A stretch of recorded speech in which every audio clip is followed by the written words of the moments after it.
Good evening and welcome to Cafdil Healthcare here on Cafdil TV. Tonight we are discussing ergonomics at the workplace. My name is Shadrach Samuel Adenu. Join us on our Facebook Cafdil Cape Coast and then on our YouTube Cafdil EDU.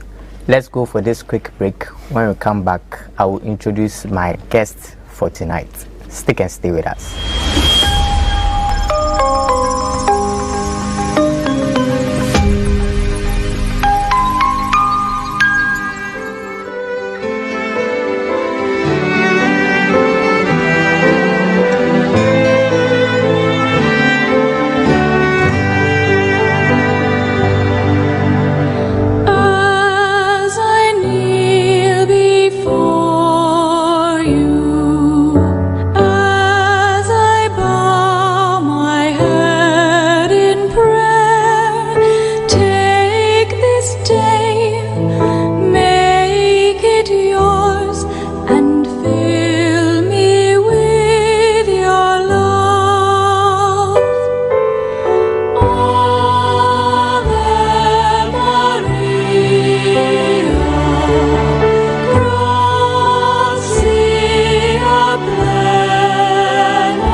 Welcome back from that break. If you just tuned in, this is Cafdil Healthcare here on Cafdil TV. Tonight we are discussing ergonomics at the workplace. My guests are already here. Tonight you will hear the voice of Bridget Trema, a physiotherapist at the Cape Coast Teaching Hospital, and then Mr. Richard Mensah. He is also a physiotherapist from the Cape Coast Teaching Hospital. Gentlemen and then lady, you are welcome. Thank you. I hope we are doing well. By God's grace, we are doing well. Thank God. It's been a while too. Yes. Okay, good. So let's quickly move to our topic for today. Ergonomics. Bridget, for somebody hearing ergonomics for the very first time, what can you tell us about ergonomics? So ergonomics is the science of designing a work to fit the worker. In simple terms, adjusting the workplace to suit the worker. Okay. That's ergonomics. Okay. And mainly it's focused on three things. That's the task, the environment, and also the person, including the person's body type and the body weight, and also the abilities of the person. That's mainly what ergonomics is about. But if you are to consider the person's weight and all that, how many employees consider all these ones before they employ? Well, a lot of people don't consider that. That's why we need to talk about ergonomics at the workplace. Okay, so in simple terms, how best we can make work easier? Yes. At the workplace. Yes. But how about the person? How about the home? Because nowadays most people work from the home. How do we make that one too easier? Ergonomics can be applied in the home. People work with desktop. Okay. Okay, so sometimes when you are working with a desktop, your eye level must be at the same level of the screen of the desktop. So that one too, you can apply ergonomics there. And the chair you sit, okay, ergonomics can be applied there as well. But nowadays, when it comes to the homes, when we are using our laptops, we lie on the bed and then all sorts of postures. So probably, I'm sure we'll get there. Yes. What are the correct postures for us to adhere to, and then also, Mr. Richard, I don't know if you would want to touch on it. Okay. To add up to what my sister says, so this is why this education is more important. You know, they say prevention is better than cure. Okay. So it's better we know what to do. People are doing things that they are not aware of. As you said, people have been using laptops, sleeping on their beds. They don't know the implication of doing that. They don't know the end of that. But if this education comes, they are able to chance on it and have a look at it, then they get to know the consequences of what they are doing. Yes, people are working at home. Ergonomics entails a lot. Your workplace, your house can be your workplace, your kitchen can be your workplace. So knowing all these things, then you, whatever you know, I know it should benefit you first. So if it's your house that you are working from, then you start from there. Okay. Thank you. So what are some of the wrong postures that people pose at work, and then how best can we correct them, even in our homes? Oh, in the homes, it's very, very awkward and very, very serious. Our sitting posture, number one, sleeping posture, and also activities doing in your house, like activities of daily living, like washing. Yeah. You see people washing, they sit this way, the bowl is on the floor, they bend over to wash for hours, and not once. Someone can even wash maybe twice or thrice in a week. So you are bending over like this, putting pressure at your back. Wow. That is one. Even sleeping. Some people, their mattress, they have used it for 5-6 years. You see there's a hole pushed by your buttocks in the bed. So when you sleep unknowingly, your back pushes in, distorting your posture, and you have been sleeping in this bed not less than maybe 5 hours every day. And check the years, the number of days in a year or a month. Certainly. You are doing this several times. So it's piling up. Sometimes when you are young, you will not feel it.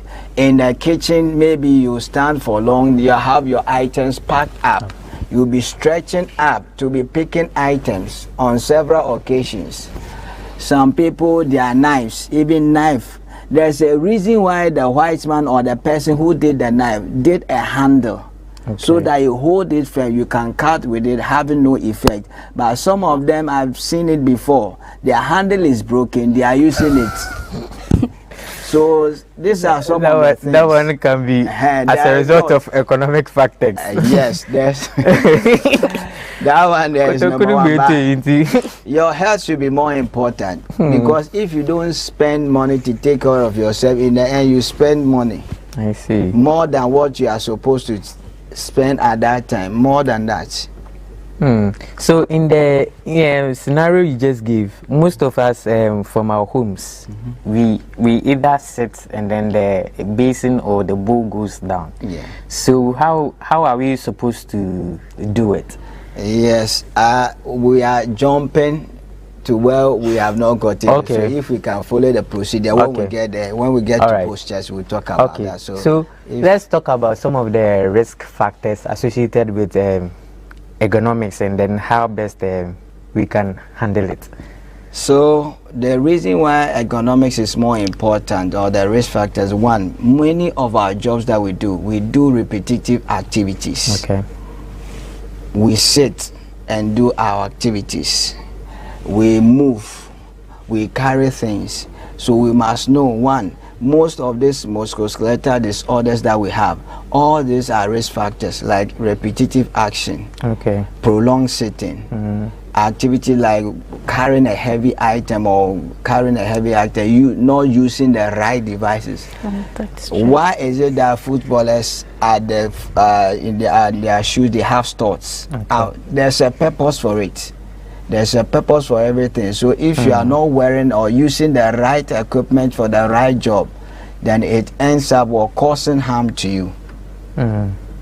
So let's say for an office worker who is always bent like this, slouching and then typing on the laptop or on the screen, what are some of the impacts that that person is accumulating on their back? Okay, so you have something here. Yeah. Too. Yeah. A typical example is this posture. Yeah. You see where the person is sitting. Mm-hmm. He is bent over. Okay. The neck is forward. Now this person will be in this position for several minutes or hours. So in this position, you have distorted your back posture, the normal posture God gave to your spine. And when you are doing that, you are putting more pressure and stresses on your back. One, when the head is forward, it means now you have contracted this aspect of your neck, but you have stretched this the posterior aspect, putting more pressure. And it's like elastic. When you have elastic dress, you wear it more times, it becomes weakened. It's the same thing with the muscles. As you are stretching it more and more, then it becomes weakened, which may cause tension in the muscles, bringing pain, neck pain. So several times you see people after work, I have some back pain or upper back pain or neck pain. The same way with the lower back. When you see, when you look at this portion, we'll get to a place I will show you the normal curvature of the spine. So with this, you see, he has curved this portion. There's a lot of space there. So yes, aside the space here, he has curved and pushing this back up, putting pressure at the back. You see, compared to this place, when this person is sitting upright, there's a normal curvature here. Okay. That causes you to be at ease. No stress. You are working with ease. But with this, you are putting pressure at your back, doing it. Look at the hands. The fingers are this way. Pointed up. The wrist will be in tension. There will be pressure on the wrist, which can also cause pain in there. The eye is closer to the screen. The light in the screen can cause harm to the eyes. So there's a lot in this picture. Interesting. Now, it's not only about laptops and then desktops. Now, smartphones. We mostly use smartphones. Yep. That also has an impact. It also has its implication. One, with a smartphone is even horrible. Yes, because people spend a lot of time with their phone, and mostly it's at this end. So you bend over to look on it. You hardly see someone bringing the phone up like this to be at the eye level. Just like I'm doing now. Yes. So if you want to do it the right way, it should be up like this. You're looking on it. One, on this portion, it comes down. Your head is bent over. Then you are typing using your fingers. So you are doing, as I said, repetitive action with your fingers. And you can bear with me, people spend more than an hour with their phone. Pressing on it, typing, chatting here and there. So it's also something we must be careful of. From Bridget, from here. Okay, sure. So he mentioned repetitive movement. Yeah. Another risk factor in ergonomics is contact stress. Okay. So you'll be holding your phone for like, let's say 5 to 6 hours. You're in contact with the phone like this. Okay. It compresses the tissues in your hands, which causes injury. So even though you might think, oh, I'm not pressing my phone, I'm just holding it, you're stressing the tissues in your hands. So it also reduces circulation because it's pressed on it. I'm not sure a lot of people are aware. I'm not sure. This is my first time also hearing this. So, and not only this, even people sitting on a chair, you place your arm on the table. You see it compressed a bit. By some time, you feel some numbness in your hand. It means that there's poor circulation. Wow. So in hours or in some time you are doing it, there's no blood flowing to that end. No oxygen going there. In future, it can cause harm. So, from your facility, are you seeing this? This is supposed to be for adults, right? But then now, are you seeing them in kids nowadays? Because most of the kids nowadays, when they are crying, their parents hand them phones. Go and use it, because now they are also being like this, experiencing it. This one is a very, very serious situation. We must handle it with care. Yes, technology has come in. It's good for our kids to learn technology. But this tender is giving them this tablet. One, they bent over in that posture.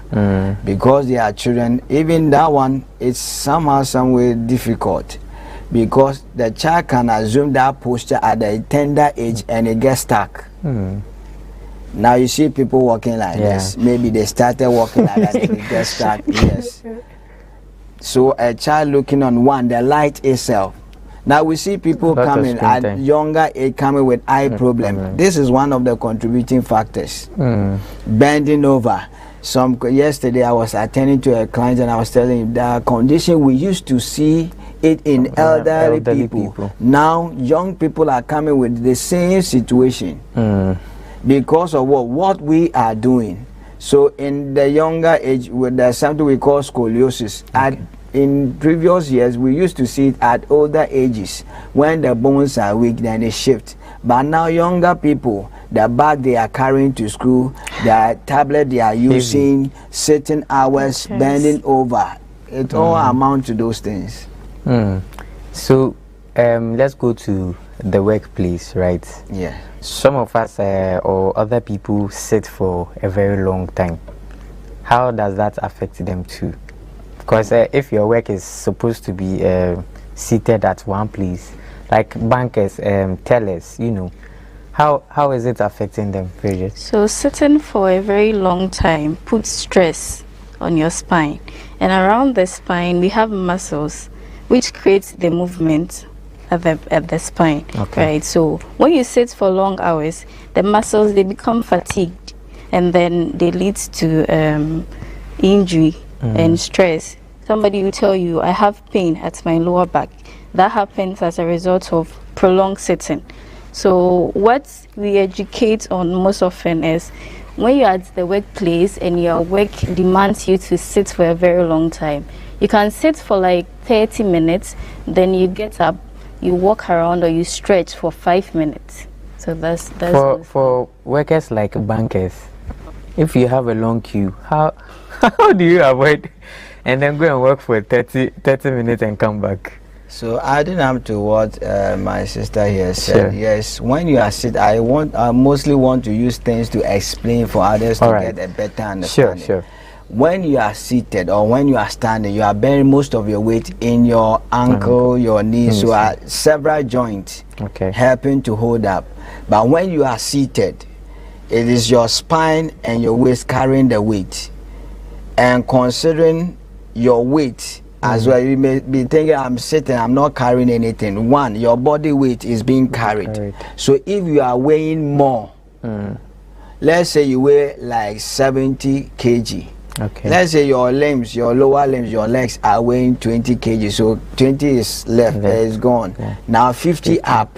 Now you are carrying it in your spine. Force of gravity is falling on you. That is another weight. You are sitting for hours. So the body will consume this weight for several hours or many hours. Then the body will get weak or fatigued. The muscles get fatigued.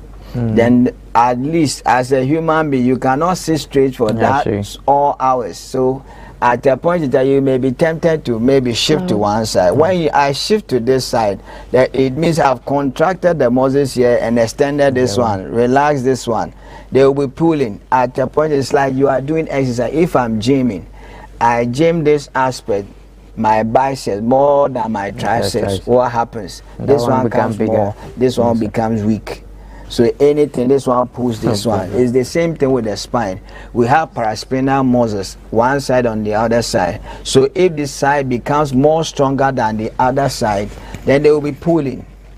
And as they are pulling, they are holding on your bones, your ligaments, the tendons, the disc in between. They can pull. This one becomes weak, so a disc can slip outside. So as a banker, yes, you have more customers coming. Now we have standing seats. So you have to be alternating. Once that you are sitting down, the other time you can bring it up, you stand. You can do your standing. I've been to a bank, the man was standing and doing his activity. issuing the money that he's supposed to. So you can alternate these activities. So you don't sit there, oh, I'm a banker, so I have to sit down. No. Okay, that's a good point. So I think you have a presentation. So let's get into the presentation, and then as we move on, then we can always ask some questions and then do touch-ups. Okay.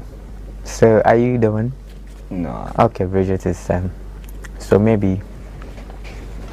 So moving on, our workstation design. Okay. So we've talked about sitting posture, the decks. So you have to adjust your decks. Mostly the decks or chairs, right? Okay. When you sit inside, there's supposed to be a backrest so that you'll be able to rest your back.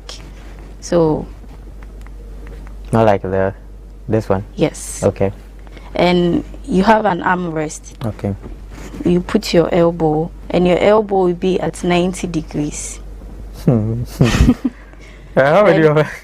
Because So this, okay. it creates 90 degrees at this Oh, okay. space. The angle. Yes. The ears must align with your shoulder align with your elbow, then this way, then your So hip. that's the 90 degree. Yes, and your feet has to be flat on the floor, On the or floor. it should be on a footrest. Your footrest. Yes. You don't hang your feet in That's for the footrest today. How many institutions use them? We don't do. Oh, Most for of that them. one, it's not compulsory. Yeah. It's just that I'm sure this one came with the chair. The that's why setup. The setup, Okay. yeah. But you can have a chair Okay. That you which can doesn't sit have. up, yes. Okay. Your foot can be on the floor, Mm. but it should be 90 degrees. Okay. Right. And also with a desktop, Okay. I mentioned earlier that your eye should be at the same level with the screen. You don't have to strain your neck or bend down to look on the screen, sorry, because it can put stress on your neck muscles, and that will cause injury to the neck. Okay.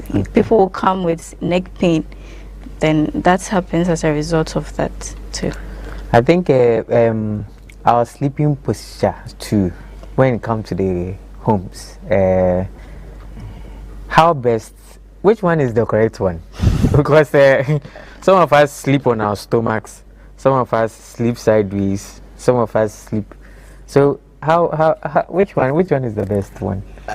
Depending on yourself. Okay. All other postures is sleeping are okay, sideways, lying supine or prone.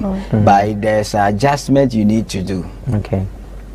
I'm sorry, I don't have an image on that because this one was purposely for the workplace. office. Okay. Yes. Like I will show it, but I can just explain. Okay. When you lie on your back, like in supine position, you need, as you lie on pillow with your head, you need another pillow under your knee. Oh, okay. Which keeps your spine neutral. Okay. When you lie sideways, as you have a pillow on your hair at the head, you need it in between your knees. Oh. And when you are lying in prone, that is lying on your tummy. Once you have one at the head, you need another one under your hip. Okay. Okay, so let's say an office which has an expensive setup, right? This type, is it? Can it help the employers with all this setup? Let's say you go to an office and then they have all the correct chairs and then the correct desk and all that. How does that help? It helps you, one, to be more efficient. Okay. It also helps you to prevent some sicknesses and illness like aches, body aches. Okay. And be more efficient and be more productive in whatever you are doing. Right. Okay. And I will also say it also helps for longevity, because if you are getting sick or you are getting pain each and every day, the probability that you get out of work early is possible. But if you are always strong, being efficient, you are always happy, then longevity will be at your end. Right. So in the office, right, let's say somebody has worked for a very long time. Is there any simple maybe exercise you can show them so that they can do while seated behind their desk? Or yes, there's what we can do. Okay. But as I said earlier, there's a procedure we are following. So okay. I wanted All right. to So continue. sure. So let's go back to the So, presentation. let's follow the presentation. Okay. All right. So with the picture on the screen, Yeah. your shoulders and hips are supposed to be in line. That's the 90 degrees I talked about. Your chin should be in line with the center of the screen, and your eye too should be at the level with the screen. Of the monitor. Yes. And also your keyboard should be directly in front of you, and the mouse should be close to the keyboard and at the same level. Your keyboard shouldn't be somewhere then, so that you slouch or do something. Yeah. Then your wrist should also be in a neutral position, no bending. Earlier, yes. Most of us are like this. Yes. Your wrist should be in neutral position with your knees slightly lower than your hip. Okay. That's when you're using the foot rest or your feet being flat on the floor. Also, with the back rest, it should fit with the inward curvature of the spine. He mentioned earlier that the spine follows a curve. Okay. So we have the cervical spine, that's the top. Then we have thoracic spine, that's the mid. The middle yes, part. the middle. Then we have the lumbar spine. Okay. So the spine, the top of the spine forms the whole spine forms an Like S shape. Okay. You get it? So the top forms a C shape, then the middle part forms a backward C. Okay. Then the down part too forms the same C shape. So the back rest should fit that curvature. Okay. Now laptops. Hmm. Laptops are slightly portable Okay. than the desktop. So now when you're using a laptop, you have to set it up. You can come in with external monitor, then you add your keyboard to it and also your mouse. That's not too much. Oh, no, Because you already have the screen. since it's portable, it's like it will make you that repetitive movement. You get it? It's portable, and so there will be no space. You would have to keep your fingers together, Okay. and that will cause injury to your finger muscles. You get Okay. it? Okay. So now that most of us are using laptops, now it's either some of us we use it this way, either we put it here like this. Some we don't even, because it's laptop, so it's mostly on our laps. So how then do you correct it? Now you're asking us to add monitor. Anyways, let's continue with the presentation, and then afterwards then we can add more. So now we have posture checklist. Okay. You can do self-assessments Okay. in your workplace. And now, seated at your workstation, you assess honestly. You can print out this and you give it to your workers. Okay. So the first thing on the checklist is, am I sitting back against my chair's lumbar support while working? Okay. Like this, like the picture is showing. Then if you are doing that, you take yes. If you are not doing that, you can write no. Okay. Is my head and neck upright and centered over my shoulders when looking at the screen? Yes. And also, are my shoulders relaxed, not raised, rounded, or tense when typing? Then the next one is, are my arms close to my sides rather than reaching forward or outward? Am I avoiding resting my forearms or wrist on hard edges while actively keying? Are my elbows at a relaxed about 100 degrees angle when using the keyboard or mouse? Are my wrists neutral, that's aligned with my forearm, not flexed or hyper-extended? Am I avoiding extended finger or thumb postures when keying or clicking? Then the next one is my monitor position so I am not twisting my neck left, right, up or down? And am I alternating between sitting and standing at least once per hour? So now there is the equipment setup example. So there is forward placement of document holders and monitor. Your documents should be in front and not at your side, so that you won't be twisting and turning whilst working. And yes, as I said, it prevents excessive turning and bending, stress in neck, upper back and torso. Then your elbow and shoulder should be more relaxed and closer to your body. Moving on with the chair basics and the selection, how you can get it right. So you need a lumbar support. Thus, you get a chair that fits the inward curvature of the spine. So you adjust low back support that maintains the natural inward lumbar curve without forcing the spine. And also, it should be a 5-point base, like the one in the picture. The legs. Yes. And it should be adjustable to people's height. It don't have to be fixed. Okay. For just, let's say, one person. The chair needs to be adjustable. Somebody taller than me should be able to sit on the same chair. Okay. Then the person will be able to adjust it to his height. And we have sustained comfort. You should be comfortable. At least you should be able to sit in for 2 hours without experiencing low back pain, neck pain, those things. Monitor issues and glare. Protect your eyes. So now with the viewing distance, your eye to screen distance should be a minimum of 45 to 60 centimeters.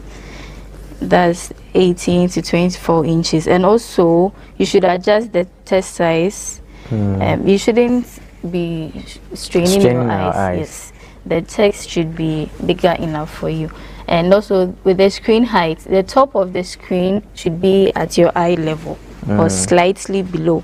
Okay. And with the glare, you can use blinds and curtains to manage the ambient light. And also, the position of the screen should be perpendicular to windows where possible. Okay. Then visual hygiene. So you're supposed to be able to blink frequently, and you can use the 20-20-20 method. So for every 20 minutes you spend staring at the screen, you should spend 20 seconds to watch something 20 centimeters away from you. So that's the 20-20 rule. Oh, okay. Yeah. Okay, so you work for 20 minutes looking on the screen. Yes. And then you look at some place for like 20 feet, yes. Oh, okay. For 20 seconds. Okay. So that you can blink the eye or exercise the eye. You shouldn't be too focused on the screen. Okay. I see. Okay. So there is another work technique self-assessment. So do I avoid leaning on the wrist while actively keying or mousing? Am I using a light touch when typing? That's not striking keys forcefully. That's repetitive movement and the contact stress here. Am I holding my mouse loosely with fingers relaxed rather than gripping? Do I release the mouse completely when not actively using it? And do I take a 20-second break and relax my hands after every 20 minutes of keying?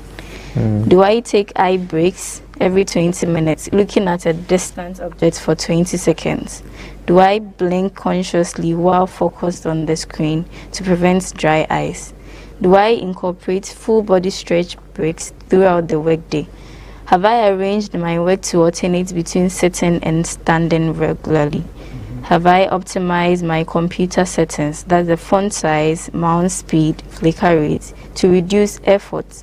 Then do I know how to adjust my keyboard tray and chair without requiring assistance? That's one. I'm not sure somebody will get 100% too. Not everybody will get 100% because we are all comparable. But some of them probably we do, but then not all of them, because we fall short at a lot of places. So it's a checklist. Yeah. So even myself, I was checking myself. Yes. Done. So maybe previously you didn't know. Yeah. Now you've got to know, and I'm sure as on your own subconscious mind. Anytime you're about to do something, it will click. Yeah, I think then you check now, yourself that, oh, have I done this? Am I doing this thing well? Then we are moving on. Interesting. Okay. Laptop. So moving on with the laptop ergonomics, risks, areas, and solutions. We've talked mostly on this. With the eyes and neck, small screens and low viewing angle. As I said, the laptop, it's very portable as compared to the desktop. And so because it has smaller screens and low viewing angle, you are mostly going to assume that forward head posture, which stresses the neck muscles. And the solution is standing plus external monitor. Instead of using the laptop monitor, you bring in an external monitor. And also your wrist and arms. Then because the laptop's keyboard are narrow, they create awkward wrist positions. And the solution should be external keyboard and mouse. Also your back and spine. People use heavy laptop bags. which puts stress on the spine, and the solution is you can get a roller bag or an evenly balanced backpack. And then even with the backpack, it's not only the laptop that is in there. There are a lot of things. So it shouldn't be heavy. That heavy. Yes. And also the docking setup. Docking station plus external peripherals create a desktop equivalent. So these are as a type of solution.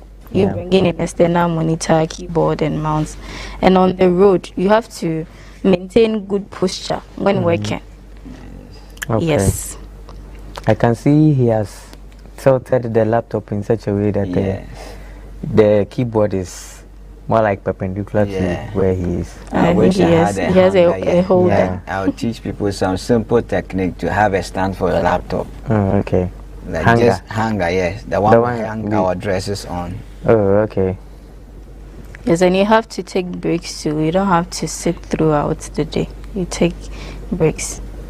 For like how many minutes? 20 minutes? 20 minutes, 30 minutes, yes. Okay. You take a break of 5 minutes. So yes, ergonomics. Okay. What makes a design truly ergonomic? It should fit the user. Okay.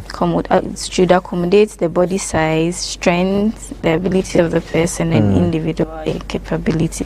Also, it should be easy to use, which minimizes learning curve, effort, and cognitive load. And safety and healthy should be. It improves safety and health.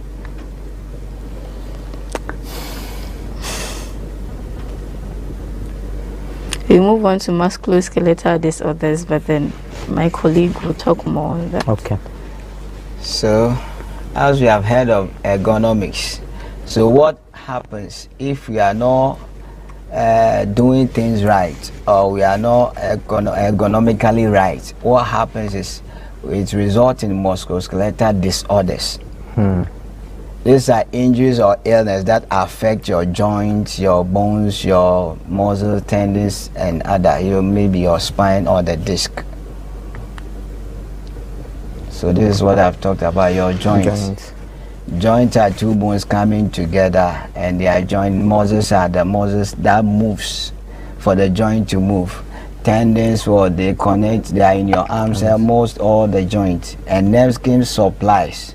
Nerves is what sends signals from your brain to the muscles. Maybe I want to grab this thing, so this muscles will contract, and another will relax. So it transcends through all these systems. And what are some of the signs and symptoms of this musculoskeletal disorders? Muscle fatigue, aches, which may subside during rest, tight bands, there will be pain or stiffness in the joint, numbness can occur, loss of sensitivity. There are people, when you touch them with cold water, they cannot feel it. Heat, they cannot feel it. And there are also numbness or tingling sensation or burning sensation, which are signs and symptoms of this. And most part that are affected is your back. We have the upper back, lower back, your neck, and other extremities. That is your hand or your legs. Yes, that's what most of the parts we used. So. Yes. And some of the examples of this musculoskeletal disorders are carpal tunnel syndrome, which happens at your wrist. there's a tunnel there. So we have two nerves passing through, like the median nerve. When it is compressed, okay, then it brings pain, stiffness, and sometimes numbness. Sometimes they can touch something, they cannot even feel that they are holding something. It can also bring weakness that someone cannot grip. And we have rotator cuff injury, which happens in your shoulder, your scapula blade. There are muscles in there that helps you to elevate your arm. So this may happen to people who reach out to things up. Upper. And another example is lateral epicondylitis, that is tennis elbow. People who play tennis, because they swing their racket, yes, it affects their their lateral epicondyle. It becomes inflamed. And last but not the least, and the opemu is low back pain. About that's what a lot of people experience. Yes, about 90%. I think it's mostly the neck and then the lower back, the waist areas. Mostly arising from our posture. Yeah. So these are the parts. And musculoskeletal disorders. Why does it happen? Okay. It is related to your work intensity. There are people who claim to be hardworking, so anything they will do. They will claim all the job, they do everything. Jack of all trades. Yes. Your biomechanical and physiological factor, that is one, your body weight. Someone with high weight or weighing higher is more susceptible some of these musculoskeletal diseases than someone who has a lean body. It can also happen, takes weeks or some months, that it can resolve. And we'll have occupational and non-occupational causes. It can be caused by what you are doing, your occupation. Someone can just sleep in the house or somewhere, then it can result in that. So the ergonomics, what happens? One, your age can also be a factor. Someone who is older, one, your bone density has reduced. Maybe the nutrient or constituent of your bone has reduced. So the more vigorous exercise or more vigorous activities you do will tender into these musculoskeletal disorders. Your body composure, like how if you have more fat in you, can result in that. The equipment you are using. Look at a carpenter. Okay. You have to hit a nail into a wood, but you cannot find your hammer, so now you are now using a plier. What will happen? Or even if you have an hammer, the handle is broken and it's become short. Using it, you need more force. So as you are using that for long periods of time, it tends into musculoskeletal disorder, because your wrist. There's a reason why the person who did the hammer elongated the handle to use little force to have more effect on the nail. Strike. And your general health condition is also a factor. Someone who is already having an underlying condition, like someone who is having back pain already, someone with osteoarthritis of the knee already, sitting for several hours, or sitting for, let's say even we are saying 1 hour, then you get up and take a walk. If I not having any condition can sit for an hour, but someone with osteoarthritis in the knee, when the person is seated bending knees for 90 degrees, maybe 30 minutes, the person will be having pains. So it will be different from mine. And the skill, I go toward some places and they say, oh, this person is heavy, you cannot lift the person. It's not about your strength, it's a technique. So if you don't have the technique, then you may use force, which may render you having a problem with your back. We have had so many people, colleagues, especially nurses, coming to us because I lifted this patient. I heard a sound at my back, click sound, then that's all, I'm having back pain. So it's a skill or it's a technique. If you don't know, you have to be taught. Okay. So when these things happen, there should be adaptation. When you adapt to all that my sister talked about, your posture, then the soft tissues remodels and they gain their strength.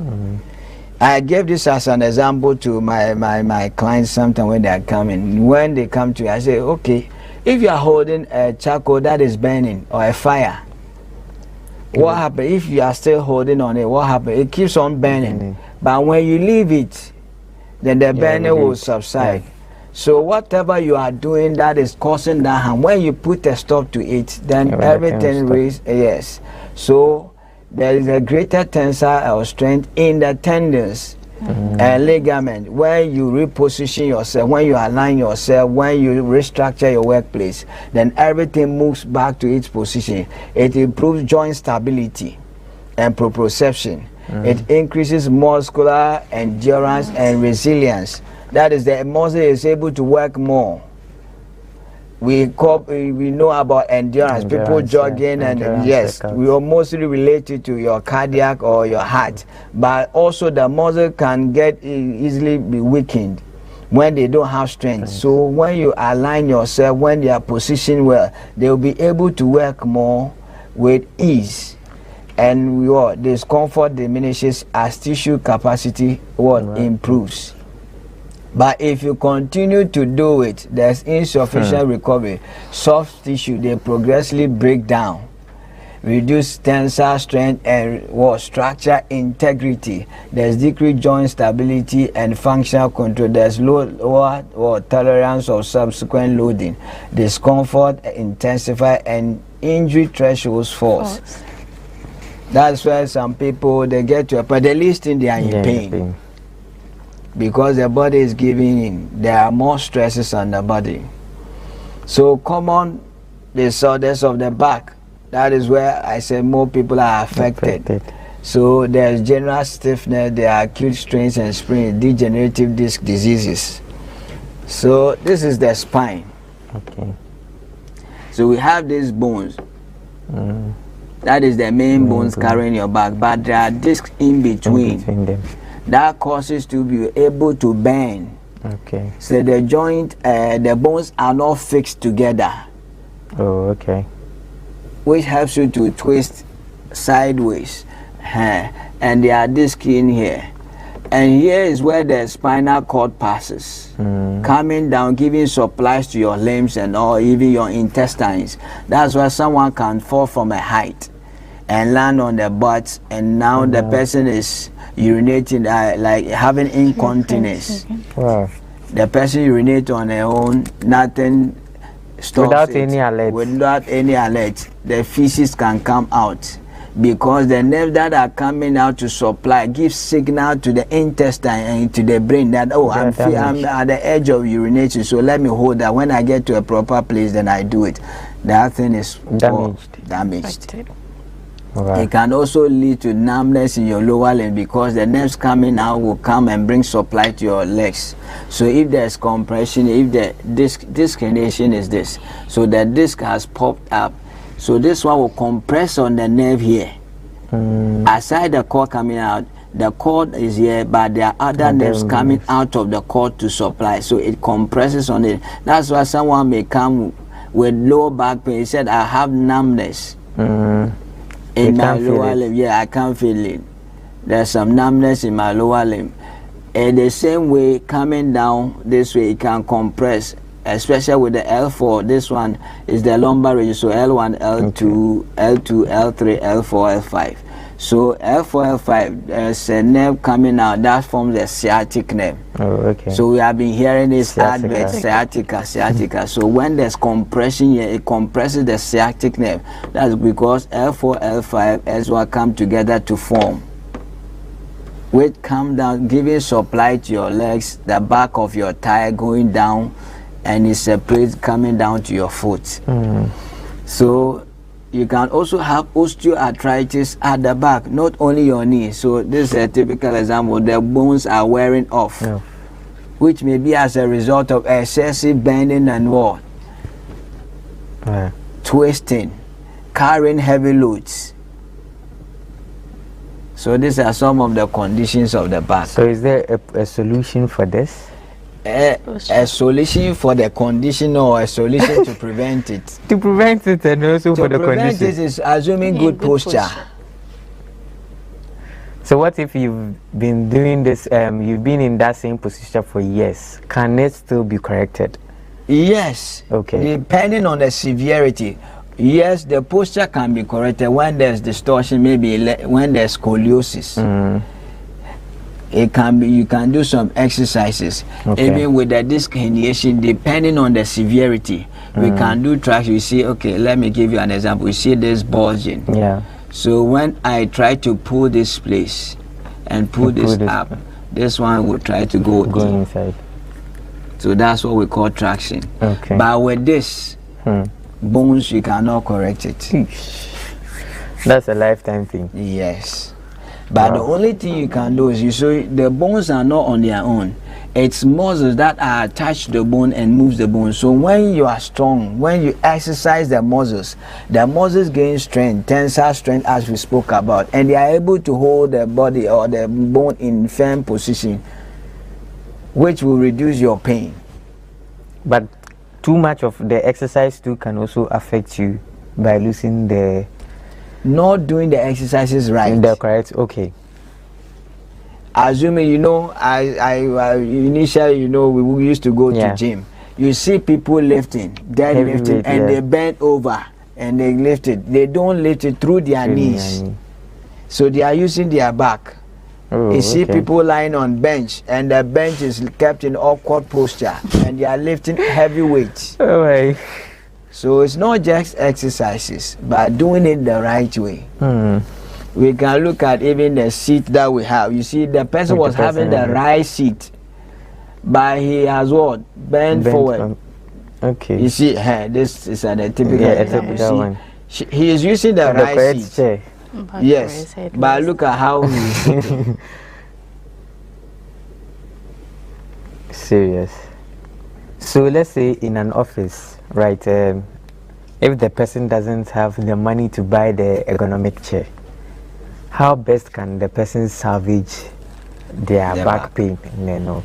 So let's say at the office, maybe you have a plastic chair, which the back is straight. So as we've spoken about, you need a curvature at your lumbar, like a C shape. So you can just roll a cloth or a towel or a small pillow just at your back to bring that curvature there. Then your spine will be straight and in neutral position. Okay.